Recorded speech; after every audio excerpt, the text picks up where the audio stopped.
This is a place where we think about what happens if we can imagine a future that's so much more than just fighting for basic needs. It's how we can change ableism and fight those cultural attitudes that are just as much barriers as staircases are. We are most successful when we move beyond the different categories of disabilities that we have and organize together. This is the disabled future. This is the disabled joy.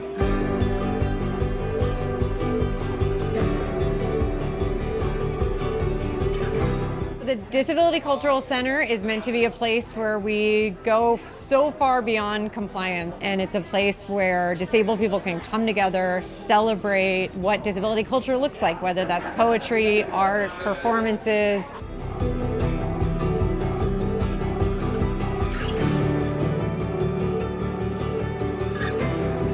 It's a space for belonging and community, and to think of disability as a part of having a culture, as being one of those parts that makes San Francisco great, is such an incredible gift to us, obviously, but to the city as well. We are going to ensure that we, the city of San Francisco, welcome everyone, all those with disabilities, aging into disability, living with disability, acquiring disability into our community, and we're doing it today. This center signals to the country that disabled people have a history, culture, language, and and that we deserve a place for us to gather, organize, celebrate, and just be together. Just a few blocks from here was the site of the 504 sit-ins.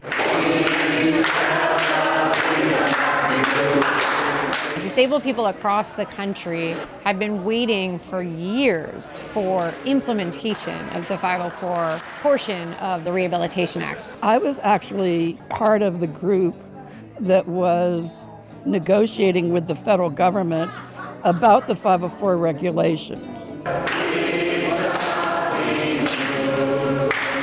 Every time we met with them, subsequently, their draft of the regulations would get weaker from the time before. We decided then, okay, we're going to have to protest and we're going to have to do something and take action.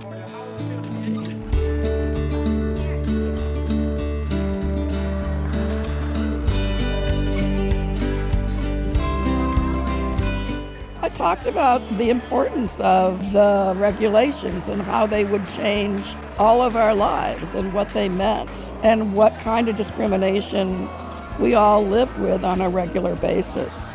It was years before Joseph Califano, the head of Health, Education, and Welfare, admitted that he signed the regulations unchanged because of the fire and the pressure that the protesters had put on.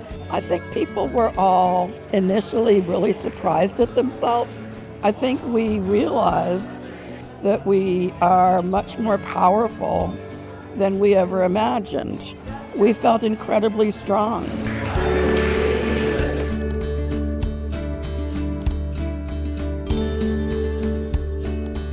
We're 35 years after the ADA, and there's still so many barriers for disabled people. When people have the assumption that disabled lives are less worthy or a burden or pity, like, we're missing the opportunity to see all that disability brings. This center is the future, and I know their potential is limitless.